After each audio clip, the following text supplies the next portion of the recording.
Also, but oh my gosh. Just make sure we're live. I think we're ready to eat this.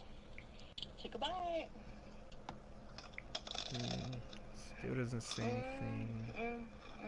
Mm. Still nothing.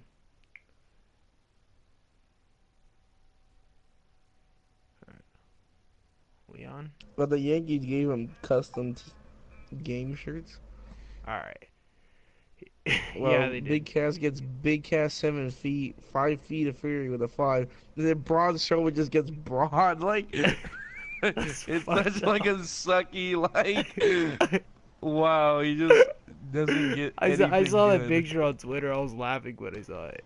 They couldn't put, like, Monster, like, because he's Like Monster among among men men. or something. Yeah. Yeah, he gets Braun 99. Well, they get Big Cass 7 feet and 5 feet of food. It's like, wow, they like screwed him over. Upon that note, and we're live. Welcome everybody to the return of the podcast Legend Killers. Well, I guess this would be Wow. yet another special guest, possibly turning into a regular if he wants to. John a Scare, everybody. This is the second time I've been on this, okay? Yeah, but I mean, if you want to be a regular, so far, I can be. if you, yeah, yeah. Okay, So, well, let's move on. Let's go. anyway,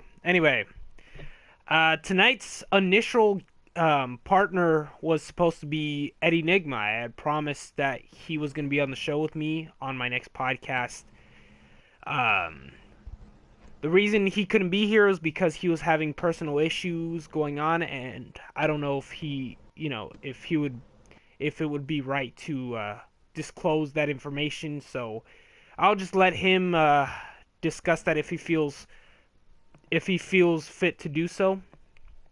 Um, Also, another reason I did not podcast last week was because my internet was down and I had not written notes for Raw and SmackDown. And I know I could have just looked up the results and all that, but you know what? I just did not feel like it because it was like on a Thursday when I got my internet back, and I was like, yeah, you guys could do without me. So, with all that being said, this is the return of Eduardo Betancourt. anyway, anyway. So John, do you feel like covering Raw and SmackDown, or do you want to just do SummerSlam predictions?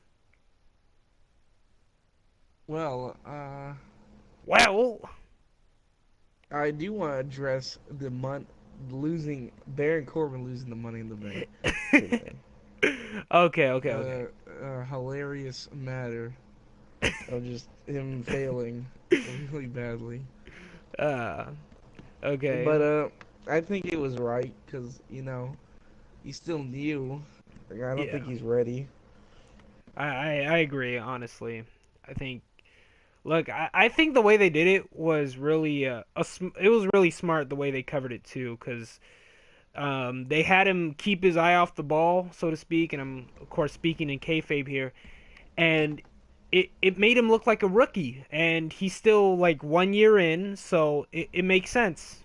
So I was pretty happy with that. All right, let's get into Raw real quick. So we had Seth Rollins and Dean Ambrose, the segment that just didn't Oh end. yes, this. Oh So my god. all right, so just to give a quick little synopsis, Dean comes out, yells at Seth. Seth comes out, yells at Dean. One of them sticks their fist out. The other won't fist them. Wow, I made that sound dirty. But anyway, the other one won't Yes, fist very bump with dirty. them. I'm sorry. Won't fist bump with them. And then the crowd is loving this. This entire time, the crowd wants them to fist bump. But then the other keeps denying them. The other one keeps denying them. And And then at it this ends up point, into a feud, like a they fight. yeah, they get into a fight. And this led me to think my prediction was true, which I would have been incredibly happy. And then my happiness was taken away because Sheamus and Cesaro came out and beat them up. and then they teamed up and then got the upper hand on Sheamus and Cesaro. After this, those two, they later fisted each other. Just kidding. Fist bumped each other. And then Kurt Angle comes out, makes the announcement. These two will face Cesaro. And yes, that is their Hollywood name. Cesaro, Sheamus Cesaro. Against them for the titles at SummerSlam. So... which I called it like you called weeks. that. Yeah. Yeah, so with all that being said, John, notes, thoughts? I think this is gonna be a really good match. Like, come on, I don't think it can be. I don't think they can mess this up. Yeah. I can see them winning the titles at SummerSlam, unless maybe if they want to extend the feud a little bit more, because it's not that like hasn't been that long of a feud. It's So been I like don't know. 3 weeks, so yeah, I think I Yeah. could see them extending it further. Yeah, because there's still time that they could extend it, but it is a big pay-per-view, and it would be a good change, like a good time for a change at a SummerSlam. So what are your thoughts on the segment itself? This segment was nerve-wracking. It was crazy. It's like, what is happening? You're like starting to like, what are they gonna go against each other? Are they actually gonna come together? And I even was I thought they were gonna go against each other, and I thought we were right. But then at the end, it came to the end where I was right, and they did become a tag team. But it was exciting. It got the crowd pumped up. It got me pumped up. It just was confusing, but it was good, and it was just like it got everybody loud. Yeah, I thought this was certainly a better segment than last week's. Honestly, I didn't like how they played it out last week with what's it called? With Rollins coming out to save Ambrose, and then all of a sudden Rollins is hurt that Ambrose tried to get back together with him, and I don't know, it was just a shitty way to tease a reunion, in my opinion. And then this one was a much better week. I honestly thought, yeah, it was much better done, honestly. I don't like the fist bump teasing. I just thought that was a little too long, but other than that, I thought again it was a good segment. Like you said, it really did get us pumped. I can't wait for this match, for damn sure. All four of these guys are solid workers, and yeah, not much more can be said. All right, so we got Sasha Banks and Nia Jax. Okay, thoughts, John, on this match? Well, I felt like Sasha was gonna win. Mm-hmm. He was pretty good. It was good. Friggin' Alexa and their little seat that she had, like that made her look like a king or something, or a queen. Yeah. I'm trying not to offend anybody here. We might offend Charlotte. Yeah, because she's the queen. What's a queen to a goddess? But it was good. It was good. I liked it. Yeah. I thought it was a pretty good match. My TV, of course, blacked out on me, which pissed me off. But I thought from what I saw, it was pretty good. These two have some good chemistry. Nia Jax is clearly getting better, so yeah, I'm happy to see that. I noticed from what it looks like, Sasha was actually, and this is in no offense to Nia in any way, like, not to like call her fat or anything like that, but normally we've seen this happen where like Nia is such a big giant, so big that Sasha can't get the regular bank statement on her, and this time she was actually able to get it, so it looks like Nia's kind of slimming down, which is good. I look forward to the match itself.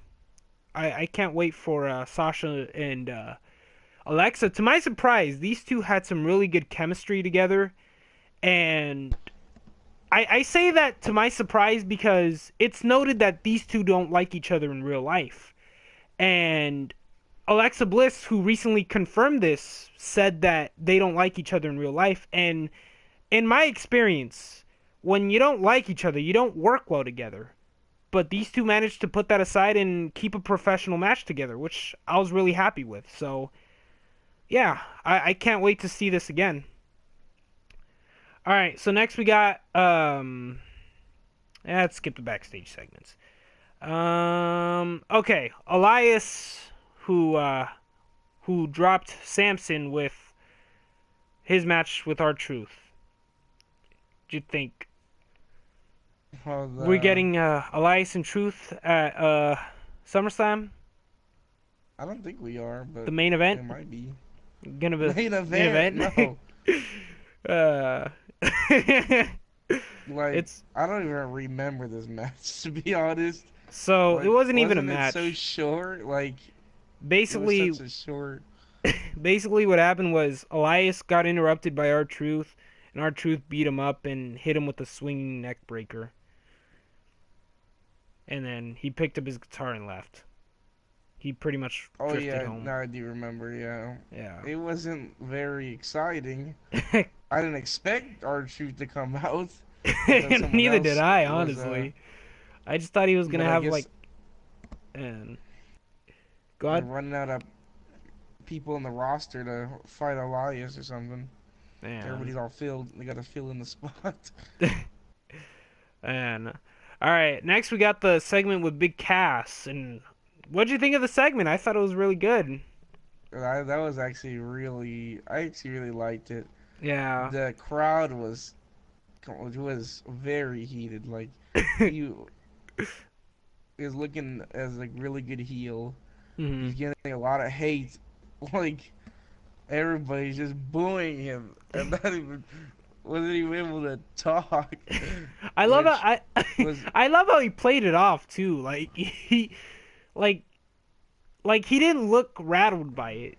Like clearly that he couldn't talk, but he did it. he He looked did a like good he job. was smiling, like he was just Yeah, laughing with it. Like, yeah. he's just Like like, he had that you perfect fools. like shit-eating grin, as some would say, and like it really did it really did add even more. I thought like his mannerisms in general, everything he was saying to it, like oh my god, he did a really good job. Yeah. So the club beat down the Big Show, who came out with Cass, and to John's point, I don't really understand why Big Cass Enzo Amore has Big Show as a surrogate to fight Big Cass for him, but still, um, Big Show came out anyway. He went to fight Big Cass. The club comes out. Big Show pretty much overpowers all three of them for a little bit till I believe it was Carl Anderson who chop blocks him, and then one of them ties his hand to the cage railing.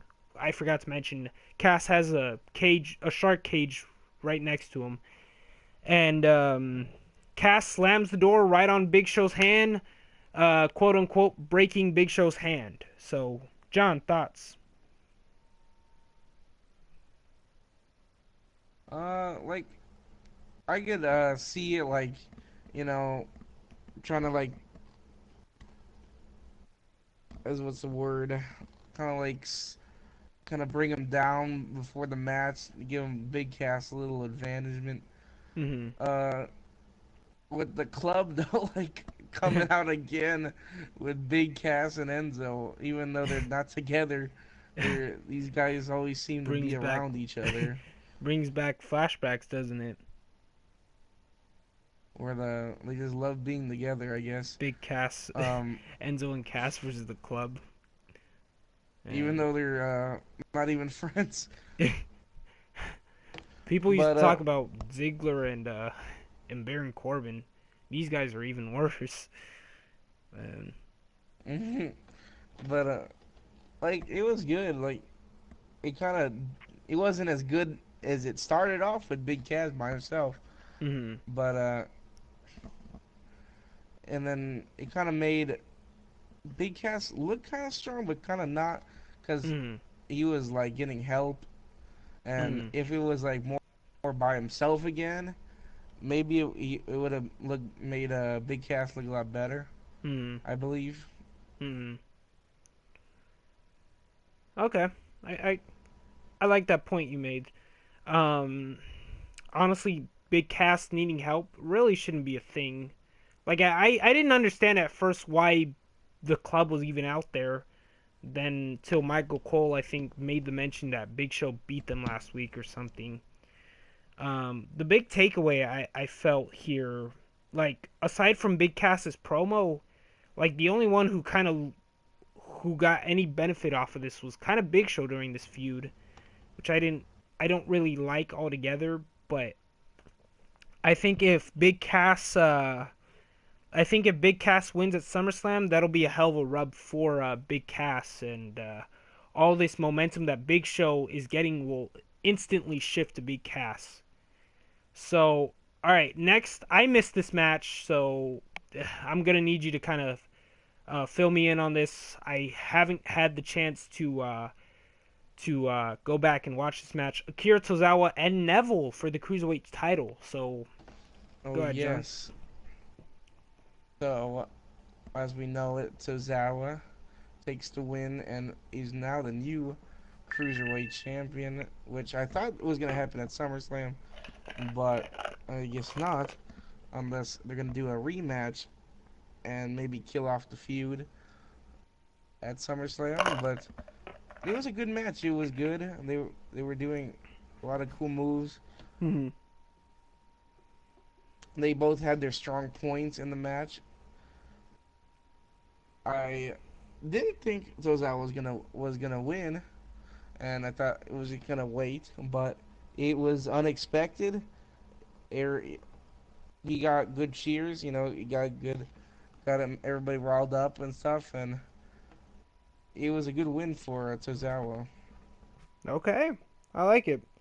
All right, so next we got a backstage segment, and the reason I wanted to talk about this one because hide your milk cartons, everybody. Emma and Mickey James have appeared on TV this week, 2 weeks in a row, actually. So now we just need to find Dolph Ziggler and Luke Harper and Sin Cara while we're at it. So, all right. So Emma goes we is seen on her phone talking about give Emma a chance, and Mickey James tells her shut up and let's have a match. That's pretty much the whole basis of this segment. And yeah, I thought the match itself was really good, and I realize I'm going out of chronological order, but I don't really care. Let's get into Emma versus Mickey James. Thoughts on this match, John? I thought it was good. It was glad to see them again from the boiler room, as we say, as the joke you and me. Uh, but it was glad to see them. They did pretty good together, so I'm hoping to see maybe more. Maybe a little feud against them Hmm. would be cool, because it clearly worked out pretty well. It was a good match. Mickey James took the win. I expected it, but it's good to see both of them having a having a match and doing something. Yeah, and I completely agree.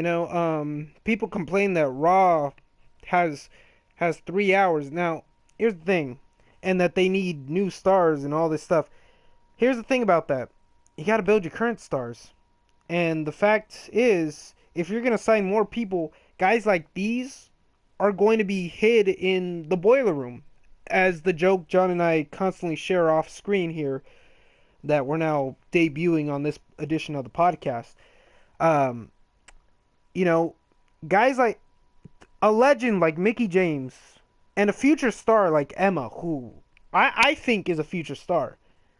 They're both not being showcased to the best of their abilities.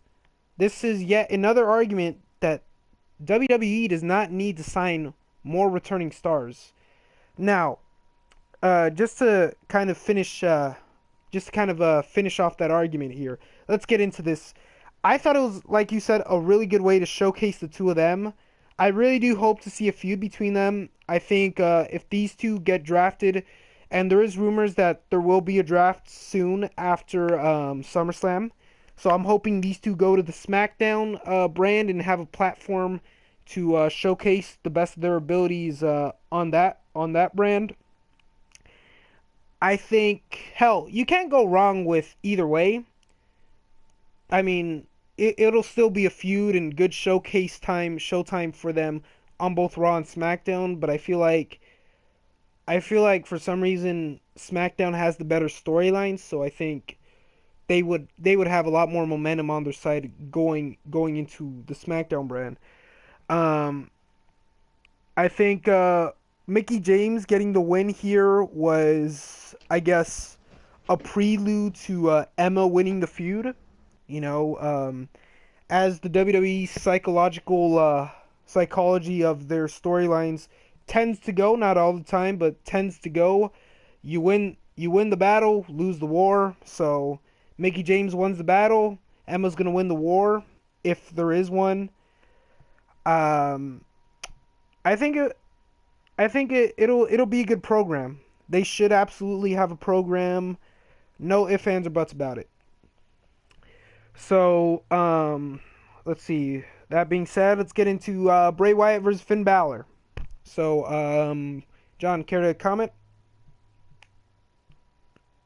Well, we got the little or another kind of like a I guess tease of Demon Demon Finn Finn? Balor. Yeah. Yeah, which I'm excited for.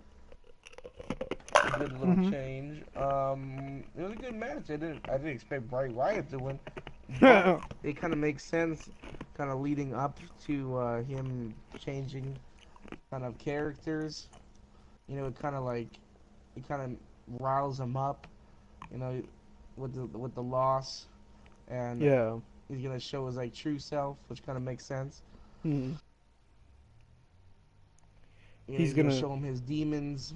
his So demons. He's gonna as come a, out as an every time alcoholic. he says that, I think like he's gonna like come out drunk and talk about his problems. He got his problems at home. It's funny because I could see I could see Bray Wyatt, even he who laughs at literally everything, like yours truly, he would even be like, man, this is depressing. Look, man, I'll let you win. Like, oh man. That would be pretty funny to see. So I But think it was good though. yeah, I did enjoy the match itself. Um, the real highlight, though, I think, was the quote unquote blood that Bray Wyatt poured onto Finn Balor. I Yeah. thought that was really cool. Something we haven't seen before, at least not to my knowledge. I guess if you count Boogeyman dropping worms on people. Um, Still, though, it was pretty cool to see. Um, I like that Finn Balor was absolutely was like petrified. He didn't know what to do there. It was kind of He was funny. just like kind of like jumping around everywhere. Yeah, some will say it was the best blade job ever done. Oh man. All I right. don't get it. Let's see that. I don't get it. All right. So next we got, and we actually kind of tuned out here. It's come to this point for me with Raw, and it's funny because I've been giving Raw a pretty good review this entire day, but it's come to me to this point where I feel like I've had to tune out early because some of the rest of the segments aren't interesting. They don't appeal to me. So I we didn't see these, John. I don't think you did. You catch the rest of what we missed on WWE, like the YouTube channel, No, WWE.com or anything? I tuned out just like you. All right. Yeah, so we did tune out. yeah, I don't know if my co-host did go back and rewatch, so figured I'd ask him. So, Jason Jordan defeated The Miz via disqualification. As far as I know, the Hardy Boys came in and had a six-man tag with Jason Jordan with Jason Jordan against The Miz and The Miz Taraj. Don't know what happened, but clearly what it's saying in the results, Matt hit the Twist of Fate and Jeff Hardy hit the Swanton, and Bo Dallas took the pin. So, if this is a prelude to anything, chances are we're gonna get a SummerSlam rematch, or yeah, a rematch at SummerSlam. Either that or Jason Jordan versus The Miz. But I don't think the Intercontinental title would be on the line. So who knows? Nothing's been confirmed, so yeah, probably not. Alright, so next we had the confrontation. We never saw that, so let me see what came in. You know what, I don't feel like reading this. Let's skip over to SmackDown. Alright, so SmackDown's results. So how'd you feel about SmackDown, man? I liked it. It was good. It was good. It felt pretty steady the whole way. It was really entertaining the whole way. Yeah. And then I didn't feel like having to tune out, which was Mhm. really it's good. That means Mhm. I was interested, I was intrigued, and I Mhm. wanted to watch more. Yeah, I Let's honestly see. I thought every segment was pretty interesting. How even the backstage ones, I'm not always a big fan of those. I thought Tamina Snuka and Lana had a pretty good interaction here. This was the first time Tamina Snuka is actually like I felt has actually done a good job on the mic since her return here, and I mean her promos aren't always great. I mean, I still hold her accountable. Like I couldn't believe that one episode where Charlotte had just said, "I'm going to make you look like James Ellsworth," and it was a really good insult. And then Tamina interrupts Charlotte and then says the exact same thing Charlotte said. I could not believe that. And since then, it was kind of downhill for her on the mic. I think this was kind of her turnaround, so I hope she gets better. I hope that this isn't the only time she's actually doing a good job on the mic. Um, yeah. John, as I understand it, you hate the fact that they keep saying the word ravishing around Lana. It says too much. uh, yeah, I agree. All right, next we got the Usos with Daniel Bryan. This was also pretty funny. Sweet beats. You think Daniel Bryan's gonna come out with them as sweet beats? Maybe rap with them a little bit. Hmm? Uh, that would be hilarious. It was just so funny how when he's like, "Are you gonna let me join your rap group?" And one of them said yes, and one of them said no. But where they just have a different opinion, which is hilarious. And then wanted a fist bump Daniel Bryan and him like just grabbing their hands, and he's like, "Yeah," just like making Daniel Bryan kind of seem like kind of old, like he's out, he's not hip anymore, trying to be uh, hip. and and I think Daniel Bryan's like the perfect guy to play that role too. It's too funny. All right, next we got Rusev versus Chad Gable. This was a not the equivalent to the previous match, but it looked pretty impressive still. Um, I still can't get over the fact that Gable, who is freaking 182 pounds. That's kind of my guess. I don't know how much he weighs.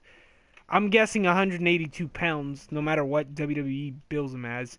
Um, he's able to lift Rusev over his head the way he can. A big dude like Rusev, that's crazy to me. And I just couldn't believe it. And then Rusev returns the favor and just throws him into the freaking announce table and I know, like, and that was I like was a like, impressive damn, throw. He like yeah, tossed him. He like cleared it. yeah, and he had quite a hell of a distance too. That was a lot of power out of Rusev. Yeah. Uh. So everybody's favorite RKO out of everywhere also came out and RKO'd Rusev. So, John, thoughts on the segment as a whole, the match and everything? Well, the match was very good. It made Eddy, Rusev, and Gable had their strong points. It made, I think it's good for Chad Gable to have a kind of a stronger opponent. Kind of Hmm. like instead of they're doing with Jason Jordan, giving him like a random jobber, and just like what is this? It shows that Chad Gable could keep up Uh with huh. a good opponent, so Hmm. it makes him look good, and then it also makes Rusev look strong for SummerSlam.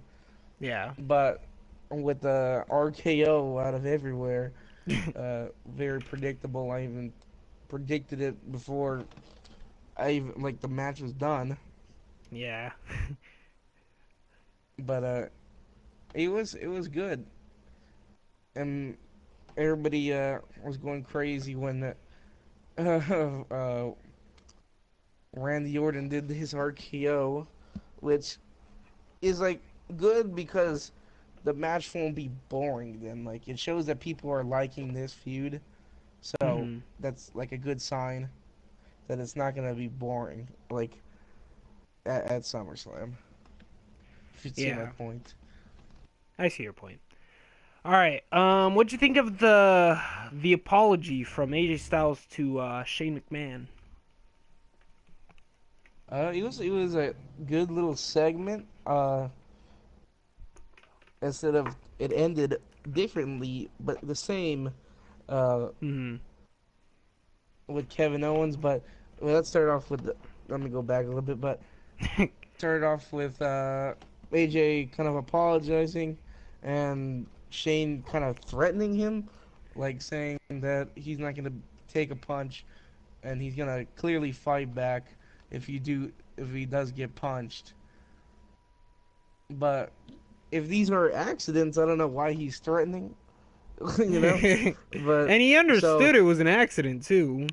yeah, so it is kind of maybe feels like there might be a little interference with Shane. Like there might be a side he might pick. Hmm. Maybe he's gonna pick AJ, maybe pick Owens, who knows. So it kind of gives you that like feeling that you can't really know. Hmm. That it's not so predictable because there's Shane in the ring and who knows what he wants to do. Hmm.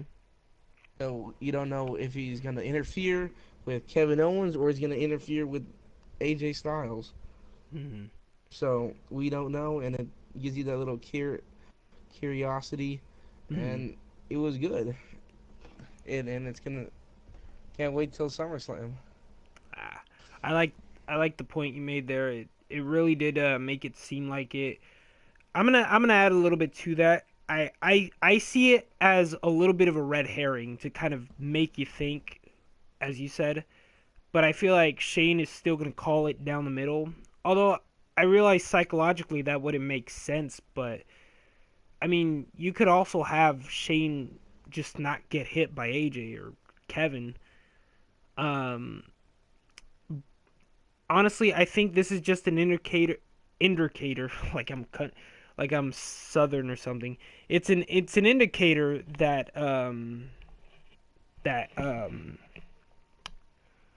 that really this is going to be a match with controversy, but I don't think Shane's going to interfere. I feel like Shane's going to get knocked out by a Pele kick or a Pele and a super kick with the both of them hitting him at the same time by accident or something. And Shane's gonna be knocked out the rest of the match. The referee's gonna come in, and yeah, one of these two are going to lose. But I'll get into who I think is going to lose that match when predictions come by. What'd you think of the tag team match with the Usos versus Xavier and Kofi? I thought it was really good. The Usos came, or Uso, I mean, the New Day comes out, as kind of calling out or talking a little smack on the Usos and saying that they want to have throw hands if that they could throw hands tonight against Kobe Kingston and God dang it. Oh! Go ahead, go I ahead. just pooped. You just say you just But pooped? no, Oh, I'm sorry. you Sorry. pooped. My bad. Bad hearing. Bad hearing. No, my brain just like died. No, no, but that Well, of course, you just said that you that they just want to throw pooped. hands, and the Usos did come out, and but and the Usos, it was a really good match. It started off with the New Day taking a kind of like looking strong at the start with their kind of like double teaming on them at this when they were like just jumping off the top rope back and forth, That was which is pretty like funny. kind of funny. Yeah. Um, but it was really good, and I think he kind of like win the Usos win with kind of like a distraction and kind of getting. Oh no! They do the kick that they do with The both of super them kicking kicks. at the same time. Yeah, the Oh, super kick, yeah. and they won. And you were saying that like, why would they call for a match just to lose that match? That. So Oh, go ahead. no, you go ahead. All right. No, yeah, that was actually something I wanted to bring up here, and because this is kind of a popular topic amongst the wrestling fans, they really hate this. So a lot of the champions on both brands here, we're seeing a lot of this. They're losing on free TV. They're losing to guys, and they look like chumps. Is the popular claim. What is your thoughts on this? What do you think? Do you think that champions who lose, like fluently fluently lose, are made to look weak? I I guess like I don't know like what they why they do that. I guess to make them look weak or make you like fool that they look weak or that kind of make you feel like they got lucky Hmm. and that there might be like a title change soon. Hmm. But like I really don't know with this like the feeling that I get Hmm. with with like them calling out and then losing the call out or losing the match that they called out Okay. and being a champion. Hmm. Like I guess it makes them look weak, but it might like make them. Yeah, I don't know. Like I really don't know. It's all good. It's all good. My take on it is this: it's all circumstantial. Personally, we've seen Naomi lose to Carmella a few times. I don't see her as a weak champion because of that. Because they've all of them have been circumstantial losses. You know, she's Carmella has had help from James Ellsworth, had to deal with interferences, stuff like that. Just like when AJ Styles lost to James Ellsworth 3 times, you know, it it doesn't make AJ look like a bad champion because he's constantly lost due to interferences by Dean Ambrose. So I really don't I really think it's a victim of circumstance. Like for example, when Seth Rollins was champion, he was a bad champion. He was what I would call a paper champion. He constantly needed help. He never beat anybody cleanly. Like on free TV, never beat anybody cleanly. The only person he actually beat without any help was, to my knowledge, Dean Ambrose. And Dean Ambrose at the time was not anything, you know, in terms of his placement on the roster, he was not anything to really think about. He was kind of an afterthought. You know, no offense to the guy, but that was his positioning. He was basically Roman's cheerleader for the longest time. And Seth Rollins really that was really the only guy he beat. Everybody else, he was pretty much scared of. He was not able to beat without help, you know. And sure, he became a champion for a long time, but still, at being looked at as a paper champion, which is why I look at it as a bad reign. So you can beat a champion without making them look weak, in my opinion. Why they have it happen so frequently, like you said, that's beyond me. For example, I don't know why the New Day lost to the Usos just 5 days before SummerSlam. And personally, I don't agree with it. But I personally also really hate when people say, their champs look like chumps. Because, yeah, I can understand it, but sometimes it's not always accurate, you know? You know, maybe their challengers are just too smart, Think about that. But who knows? That's just kind of my take on it. I think, yeah, it's really just a victim of circumstance. All right, so let's see. What was next?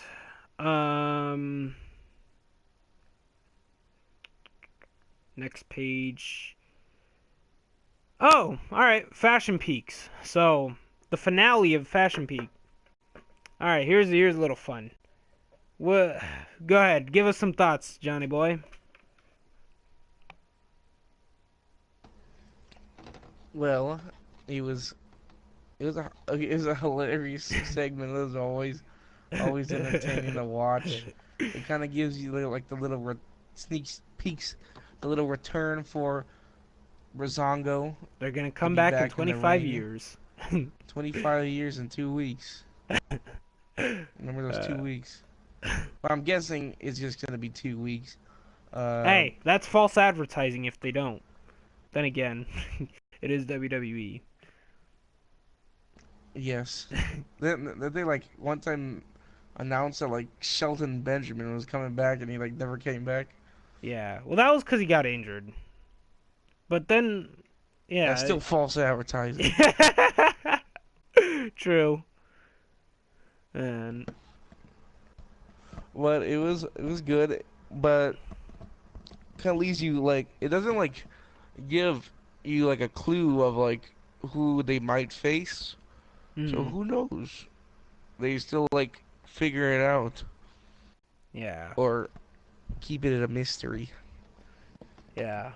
Um, I mean, I don't know. My hope would be a tag team we haven't seen in a little while. I don't know.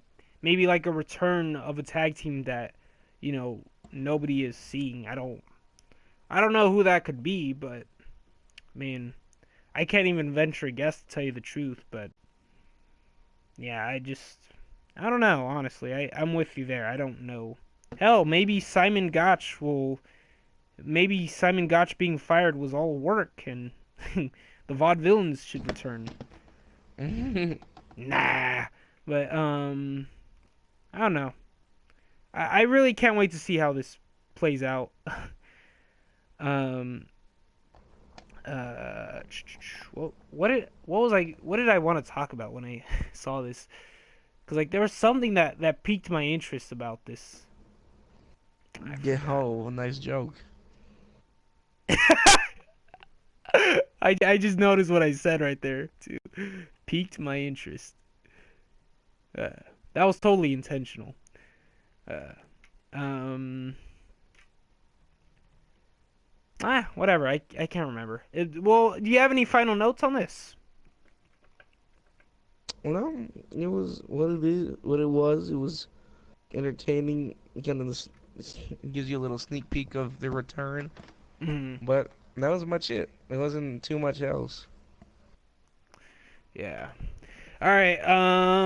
We also had Becky versus Natalia, which somehow this website glossed over, but thankfully I was able to remember. But how could I not forget my wife or my fiance, I should say?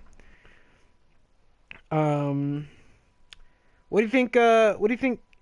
So I thought the match was good. Um, I thought there were some good highlights in here and there. It was it wasn't like a main event caliber match. It wasn't Charlotte versus Becky Lynch a couple weeks back. It was a pretty standard match, I would say.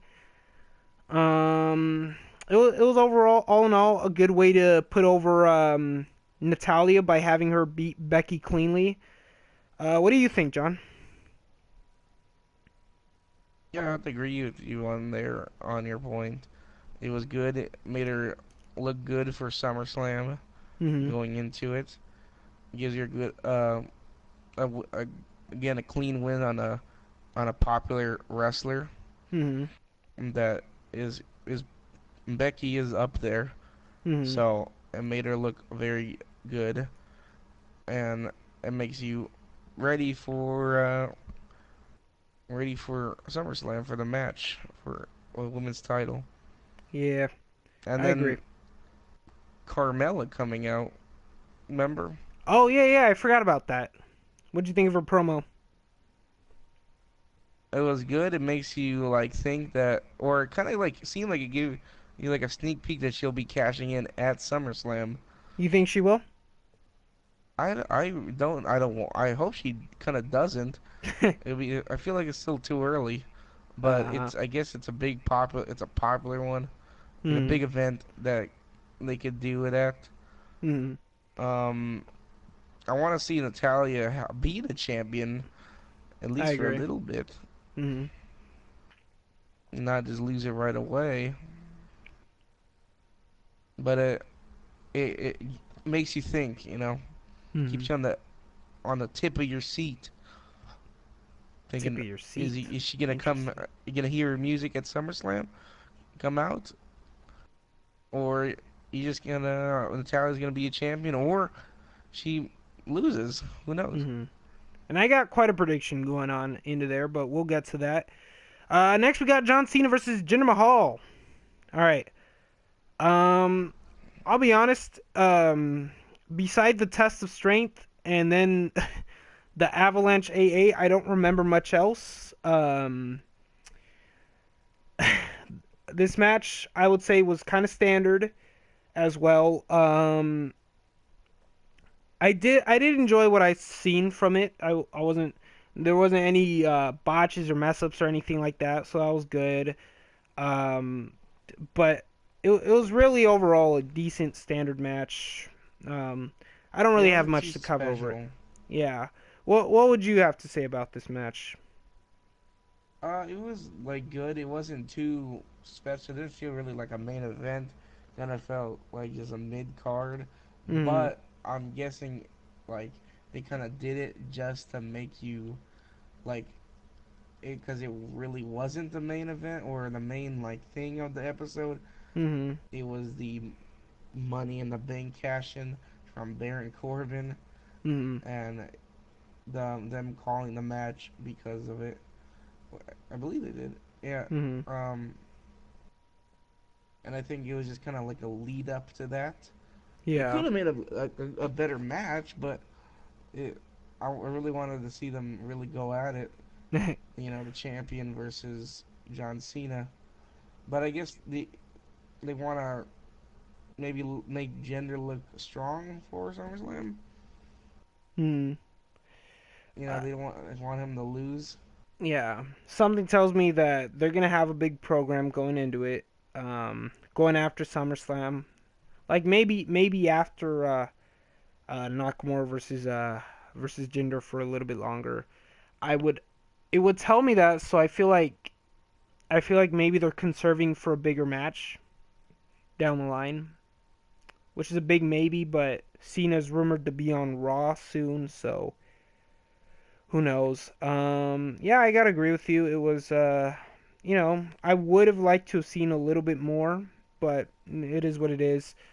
Um, Overall, though, I think keeping Jinder Mahal from a good way to not defeat Cena too much by having Cena lose to Jinder Mahal, but also a good way not to have your champion lose to Cena was really having Baron Corbin cash in. I think I think the segment as a whole was really well played because everything made sense here. It was all a part to one story. Again, the cash in was hilarious with Baron Corbin looking like a rookie basically.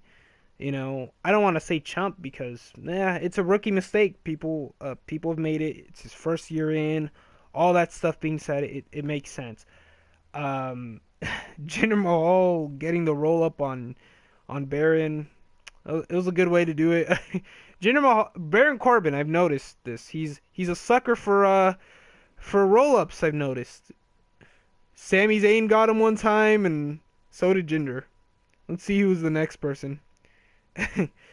So with that being said, that makes Jinder the third person, or Jinder, sorry, Baron Corbin the third person to cash in and fail, joining the likes of Cena and Damien Sandow.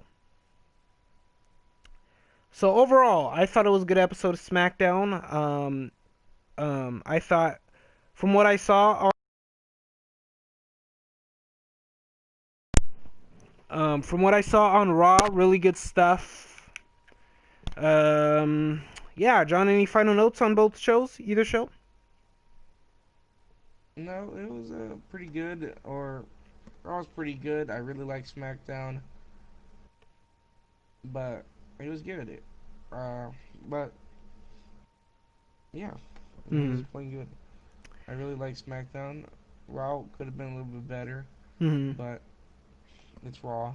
It doesn't. We can't expect that much from them. Yeah. All right. Do you remember what buy or sells are? Do you remember buy or sell, John? Sort of, yes. But can you just tell me just in case? All right. I don't wanna. So basically, a buy or sell, it kind of a subjective thing. It's like would you rather?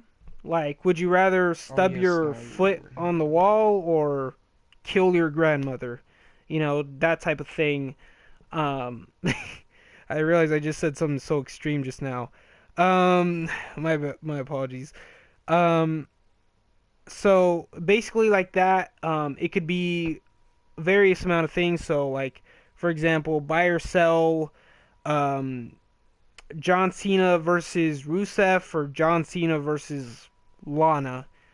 Um, if you want John Cena versus Lana, you pretty much would buy on Cena Lana, sell on Cena Rusev. That type of thing. Or it could be like a single thing. Buy or sell on a Cena heel turn. You want a Cena heel turn, buy on the heel turn, sell on the face roll. So, that's basically what it is. So I was thinking of a buy or sell. And I couldn't help but think of this rumor. So I don't know what to say to this, but there's the rumor that Enzo Amore is going to turn heel. Um, but before I give what my thoughts on it, John, buy or sell on an Enzo Amore heel turn at SummerSlam? Uh, I this one's kind of a hard one. I think maybe you just sell on it because I Hmm. don't really think it might it's rumor, but I don't think it might happen since uh But do you want he's it to like happen? no I think okay I would buy on it because it would be like a really shocking thing, and I think it would really like just make everybody like like what you would think make everybody think the guy that would never turn heel, kind of like a John Cena. Hmm.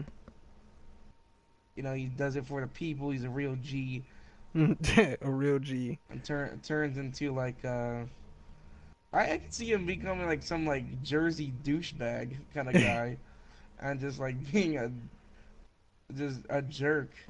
And he cuts really good promos, so he can be a good heel because he can rile up the crowd. Um, but like again, I've kind of been saying this. I don't like know what they're gonna do with Enzo after this feud. Hmm. So maybe like he could be heel and maybe go back with Big Cass as a heel tag team. Who knows? Or have a it, again, it Yeah. could go either way, and I kind of want to see both, not him staying the way he is, or him turning heel, but it would be a real shocking thing, and I think it would be kind of cool, though. Hmm. Okay. I like your reasoning. I think if done correctly, I would buy on it. Only because I think I would buy on him turning heel only because I think if you manage to make it, if you manage to, I don't even want to say fit a square peg in a round hole, but moreover as pull a miracle and whip out a story that actually makes sense for the heel turn, I would buy on it. Knowing WWE's creative team, I'm gonna have to sell on it because I just look. I would like a story that makes sense. I hate, tearing my head out trying to figure out the logic in this sometimes. So I would have to sell just for that logic, just for the sake. God damn it! Just for the sake that the narrative wouldn't make sense. But I do like your reasoning a lot on why you would want Enzo to turn heel on SummerSlam. All right. Are you gonna watch NXT Takeover, John? Probably. I probably will. Probably But will. I have no idea what's going on. 'Cause I don't really watch NXT. It's all Uh, good. but the last pay per view that I did watch with you was pretty good, and Mm-hmm. um, so I'm pretty sure I'm gonna catch it All right. and maybe see or have the excited for the kind of like the returns or what Mm-hmm. the returns Of of ex NXT superstars. the alumni. That would yeah. Yeah. I'm wondering, what do you think they're gonna do? Like, what type of segment do you think is gonna happen going into that? I I don't wanted know. to I don't ask know if you. they're gonna come all at once. You're gonna come one at a time during Uh, different times of the pay per view hmm. and have like different things, or if they're Yeah. gonna who knows? It could go either way, Yeah. and I'm It's kind of clear like to me they're teasing something. They're advertising for something big. So I would wonder myself, like, maybe they would all come out at once and have like a thing. Me, I would like to see like at least one of them, one of the guys. Not you don't have to have everyone, but at least one or two of the guys come out and issue like an open challenge or something. I think that would be pretty cool. Or have like the NXT alumni versus like the NXT future or something like that. That yeah, would be that's what pretty I was cool. kind of thinking of. Mhm. Like just have them come all out and do like a big old battle Mhm. versus them. Yeah. Yeah. I think that would be really cool. I I'm curious to see it and I can't wait. All right, so you don't know the card, so I'm just gonna run down quickly the matches and who I think are gonna win. This match did not happen with my awareness of it. Johnny Gargano versus Andre Almas. I'm gonna go with Gargano for the win here. I would say Almas, but Gargano's clearly getting pushed here. Well, so is Almas, but Gargano is, kind of on a hot streak right now. You don't want to kill that momentum. Aleister Black versus Hideo Itami. I'm going to go with Aleister Black to remain undefeated here. Authors of Pain versus Sanity. I want to say Sanity, but I think the Authors of Pain are going to retain, and yeah. Asuka versus Ember Moon. So, Asuka's undefeated. Um, and I want Asuka to retain here because I think it would be pretty cool if she kind of has a similar Paige situation where she goes into the WWE roster as champion and then she's forced to relinquish the title, without actually losing. And yeah, Asuka remains undefeated, and you have her keep her undefeated streak for a little bit longer. And yeah, that's kind of my hope. Who do I think is going to win? It could go either way. honestly, I keep flip-flopping predictions here, but I'm gonna go on record and give my final thought to Asuka as the winner. So, yeah, I'm pegging Asuka to win here against my better judgment, because I'm kind of thinking a small part of me is thinking can easily see Ember coming out the winner here, but I'm gonna go with Asuka here, only because I really want it. Next, we got Bobby Roode versus Drew McIntyre. There is the draft coming up soon, so I'm keeping that in mind with Drew McIntyre to come out the winner here. I think he's going to come out the winner, and Bobby Roode's going to get called up soon. So, yeah, all that being said, that's my quick thoughts on NXT TakeOver Brooklyn 3, and let's get into SummerSlam real quick. And let's do some predictions, man.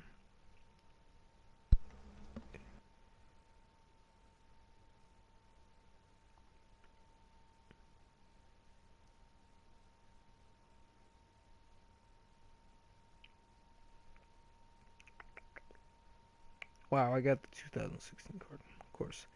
Um, Did you pull the wrong card? yeah, stupid wiki.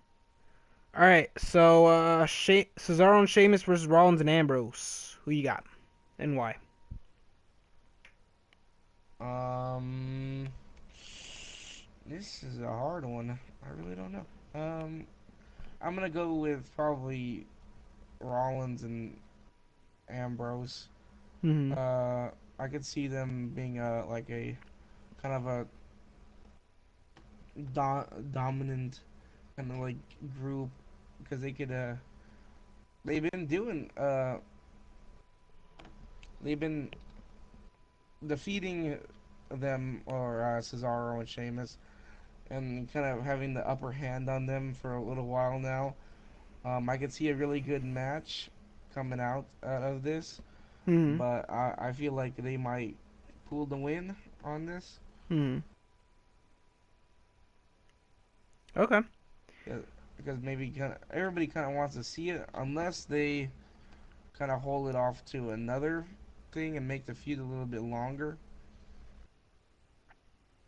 So final But it thoughts. has had some good time. I feel like uh, Rollins and Ambrose are going to take the win here and All be the right. new champions. I'm joining you on that prediction, saying Rollins and Ambrose. I think if there's a better time, and you made this point earlier, if there's a better time there's a good time to make a big title change with the tag championships. I think now would be the time to do so and give Rollins and Ambrose. And yeah, as much as I've complained about Dean Ambrose and said he's need to go away for a little while, look, I think honestly this has been an entertaining dynamic between these two. So yeah, why not have these two be champion? And hell, I think this will salvage Dean a little bit better. I'll give it the benefit of the doubt here. All right, Cena versus Corbin. Who you got and why? I can see Cena coming out the win, or I don't know.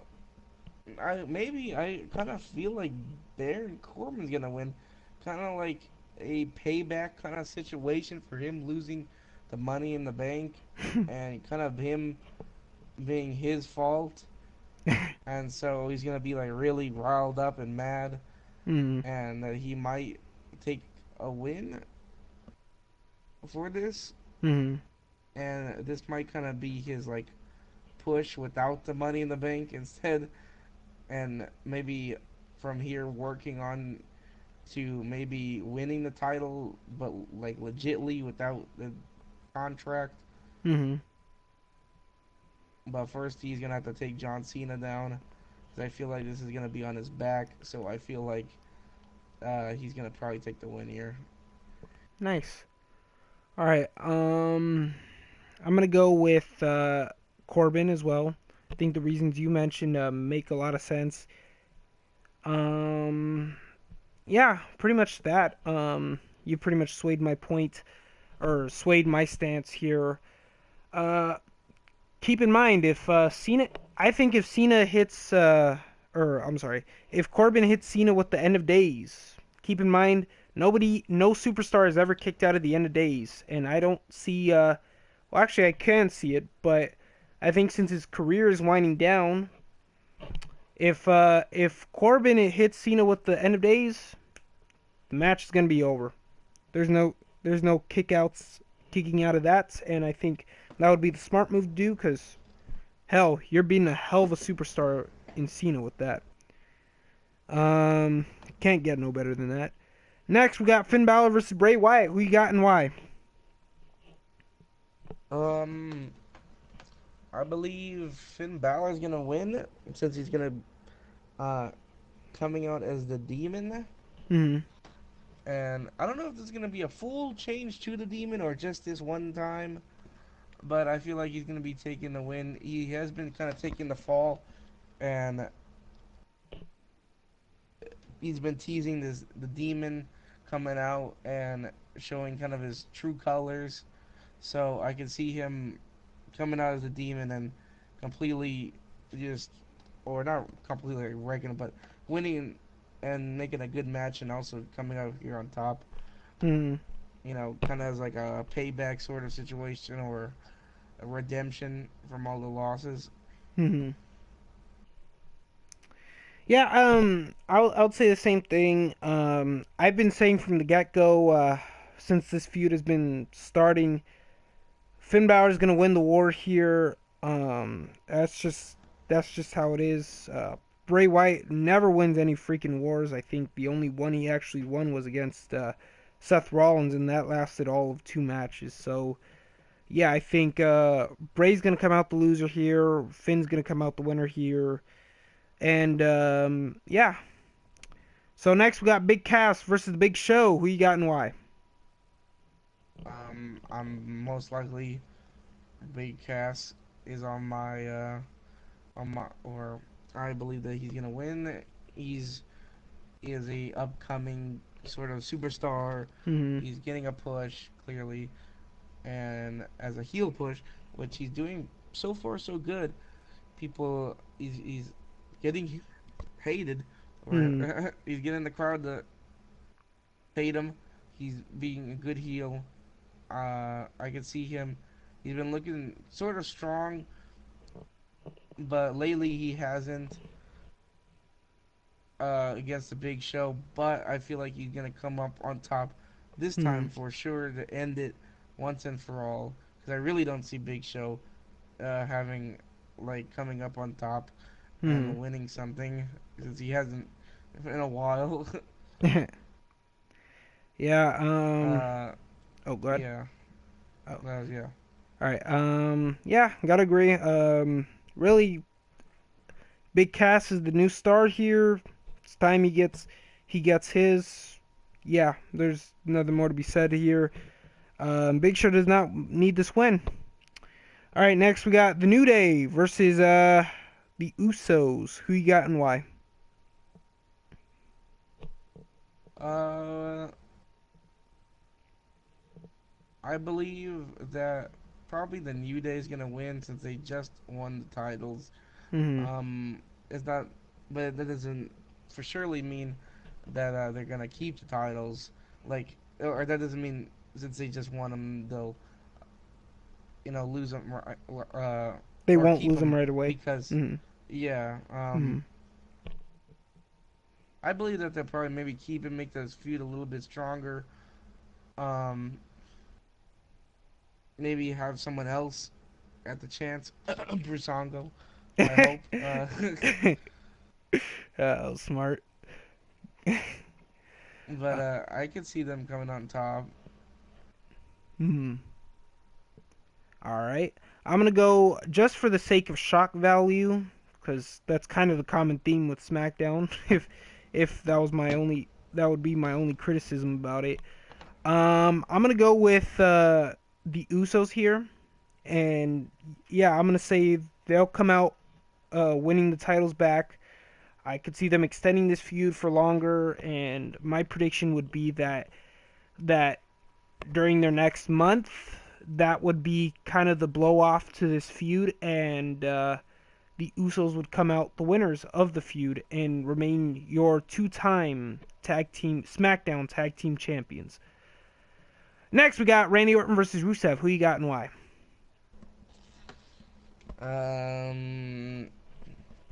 As much as I want Rusev to win, I believe Randy Orton's gonna take this win. He is kind of the face of this. Since I think he might kind of deserve it, I think, because since he lost the title, so he hasn't really won much except that one match with Jinder Mahal after, but it was a non-title match. But since maybe this was his kind of little redemption towards losing the title to Jinder Mahal and failing several times to redeem it. So I feel like this might be the little upscale for him. Okay. Yeah. I don't. You don't have any arguments for me here. Yeah.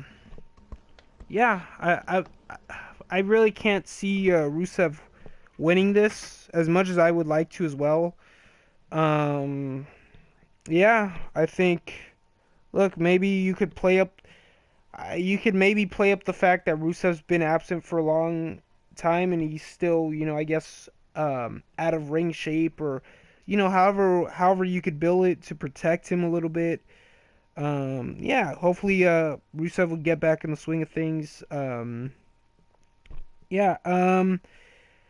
So for right now, I would say Randy Orton. That's really how it's looking here. It's pretty much been a one-sided feud, which has lasted 4 weeks. I'll be honest, I kind of forgot this match was even happening. So goes to say a lot about what they've been doing for Rusev and Randy. All right. So next we got AJ Styles versus Kevin Owens. Who you got and why? I'm pretty sure that AJ Styles is gonna come on top here. I believe that he's gonna probably end the feud for good here at SummerSlam. They already had their kind of point where the title was already changed several times, so I think it's nothing left just to end the end the end the thing here, or end the feud here at SummerSlam, and have someone else have a shot at that U.S. title. All right. Yeah, I agree. I think. Look, I think this feud kind of needs to kill off a little bit here, or blow off right here. I think this is the perfect time to do this. So, I don't know. Yeah, I would think so. AJ, Shane being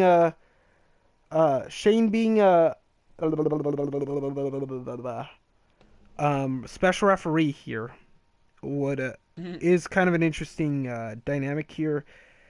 What I was going to get into here, I could see AJ and Shane, both taking him out at the same time by accident, and then AJ would get like a roll up pin or whatever, but the ref would come out, and then yeah. If Owens is going to win, he's going to win by another ref coming out and counting the pin while AJ's distracted or whatever. If not, then I could see AJ winning cleanly, but either way, expect some controversy. That's the one thing I'm coming out of this thinking. My hope is on AJ to win cleanly, and then no more. Alright, so next we got Akira Tozawa versus Titus O'Neil versus Neville. Who you got and why?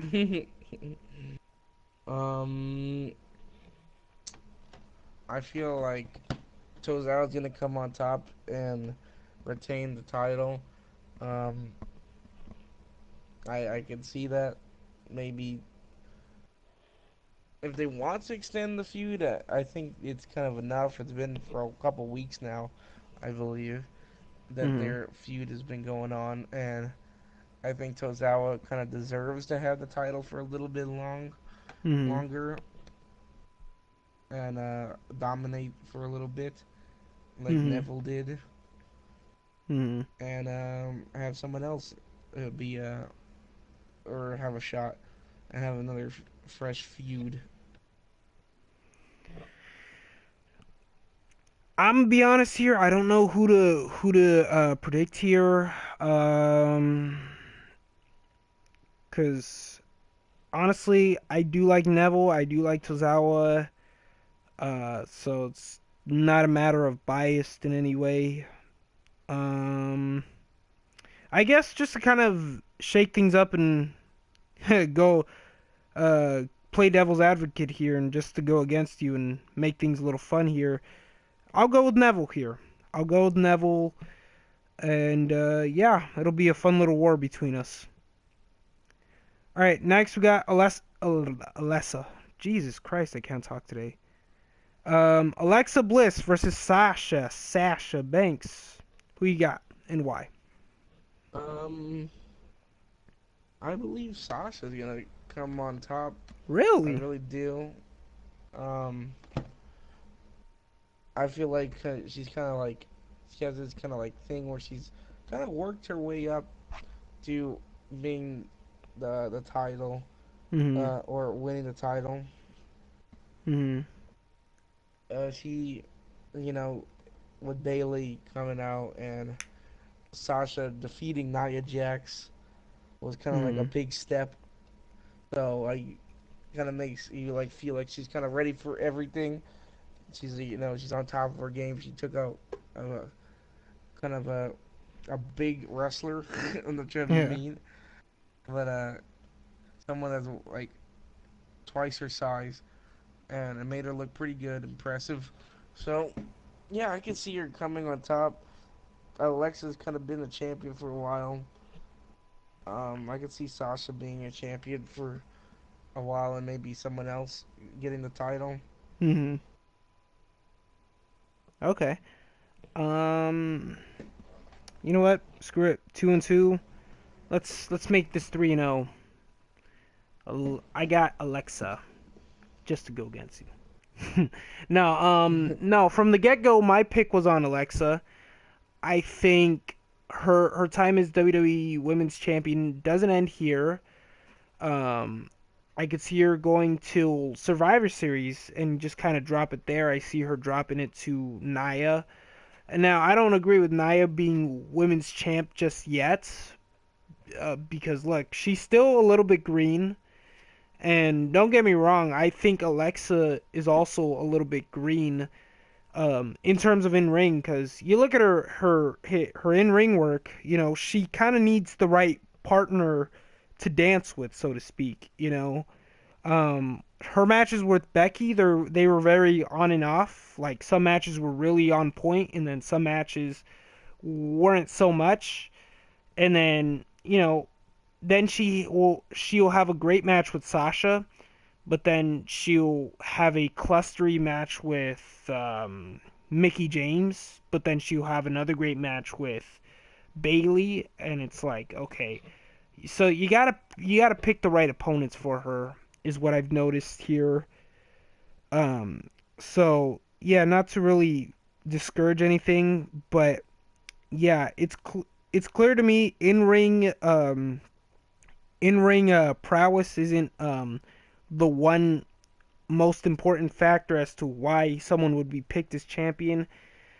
I pick Nia only for the sake of shock value. I think the company really likes her, and for that simple fact is why I think, and that, and you factor in storyline purposes with Alexa and Nia. They have their story budding together, so I think they will have a program soon, and I do see Nia, you know, at least having a fair chance at beating Alexa for the women's title. So for that simple reason, I think Alexa is going to go over on top here. All right, so Naomi versus Natalia. Who you got and why? Um, I'm hoping, and I think that Natalia Mhm. is gonna win. She's been pretty dominant so far. Mhm. when wrestling other competitors, building up to this feud. Mm-hmm. I think it's gonna be a really good match. I don't know if there's gonna be like a. I hope she doesn't lose the title right away to Carmella. If she does win, which I'm thinking she's gonna win, I hope she's gonna win. Um, but but in general, I think she's gonna come on top of Naomi, even if she does lose it to Carmella. Mm-hmm. If she does, Okay. And that pretty much leads to my prediction, which I've been saying for a couple of weeks now. So I see Natalia coming over to win, yes, and then, but I also see Carmella coming out to cash the money in the bank, and this I think will lead to a heel turn, a face turn for Natalia, which will work into a triple threat program between the three of them for a little bit, and then you slowly phase out Naomi, and then you got Natalia versus Carmella finishing this feud to whatever. So that's how I see it playing out. I think that makes for the most interesting TV. All three of these women are really good characters. I really enjoy them. I know I wasn't too keen on Natalia as a heel at first, but she's growing on me. And honestly, I prefer face Natalia. So that's how I would do things, and that's how I hope things get played out. That's what I'm thinking is how they will get played out. So yeah. All right, next we got the Fatal 4-Way with Brock Lesnar, Brock Lesnar, Roman Paul Reigns, Samoa Heyman. Joe, yeah, Samoa Joe, Roman Reigns, and Braun Strowman. Who you got and why? Well, I'm going with Well, Samoa Joe is ooh, coming up on top of here. I really want to see him win. He's really pretty good feud with Brock Lesnar, almost taking him down at Great Balls of Fire. The goodness name gracious, is a horrible name for a pay per view, but goodness gracious. Uh, um, I can see them like teaming up on Braun Strowman. I really do, taking out the big guy out first, and mhm, then kind of them having like a three-way brawl. mhm, And Joe maybe coming in and stealing the win like he did when when they was for the number one contender, and how he came out of nowhere and just stole the win, which was really really good. I really mhm, did enjoy that match, and I think it's gonna be a really good match. But I think Samoa Joe is gonna come out on top and win. nice. Nice. I'm gonna go with Joe here too. I think out of everyone, he's probably the most over, and I think yeah, people want to see it. I think this is the time to deliver it. Why the hell not? Of course, there is a storyline. If Brock Lesnar loses, he leaves, and you know there's the fact that he's been advertised for for No Mercy. So that right there is kind of an indicator to me that he's going to lose. But I say shake things up, have him off TV for a little while, and yeah, have Joe win here. I think, why the hell not? Um, I'm going to make a bold prediction here, and that Brock is going to last longer than 10 minutes. I know, right? Well, anyway, Whoa. yeah, I think that that'll be really cool to see with Brock Lesnar interacting a little more with Joe and Reigns and Strowman. Honestly, I can't wait. I could easily see both Strowman and Lesnar clearing out the room, and then they face off, and then Brock gives him a couple of Germans and all that. You know, unless maybe you want to put over Strowman a little bit and make him look a little bit stronger. Yeah, you could See a do that suplex too. on Strowman. I want to see that. Yeah, let's see it. All right. Yeah. So yeah, I could see it played either way. Yeah. So overall, I'm gonna go with Joe. And yeah. All right. Jinder Mahal versus Shinsuke Nakamura. Who you got and why? Oh, sorry, I was zoning out on Twitter. What was it? How dare you, man? We got a podcast. How Nakamura dare versus I? versus Jinder Mahal. Am I boring you or something? I feel that Nakamura is gonna take the win now with Baron Corbin out of the way because screw him, he lost stupid Money in the Bank. So now I am for sure that Nakamura is gonna take this win. He deserves a champion. You know, he has a lot of experience, you know, Hmm. in other federations, but that doesn't mean he's not worthy for the champion. Uh-huh. He'll be a good champion. Everybody wants to see it. I know. Um, Jinder had a good uh, run, I believe. You know, he looked strong against Randy Orton. He made him lose several times, which not a lot of people do against Randy Orton, I think. True. Not even Um, Christian. yeah. Hmm. So, that made him look pretty strong, beating Randy Orton. Those poor Bollywood boys, though. Um, Yeah. and there might be some interference, but I think it will be. Uh, I feel like still Nakamura's gonna take the champion Hmm. and um, become number one. Nice. Nice. We're number 4. We're number 4. Yeah, pretty much can't disagree with you. Nakamura for the win. None more to be said, none less to be said.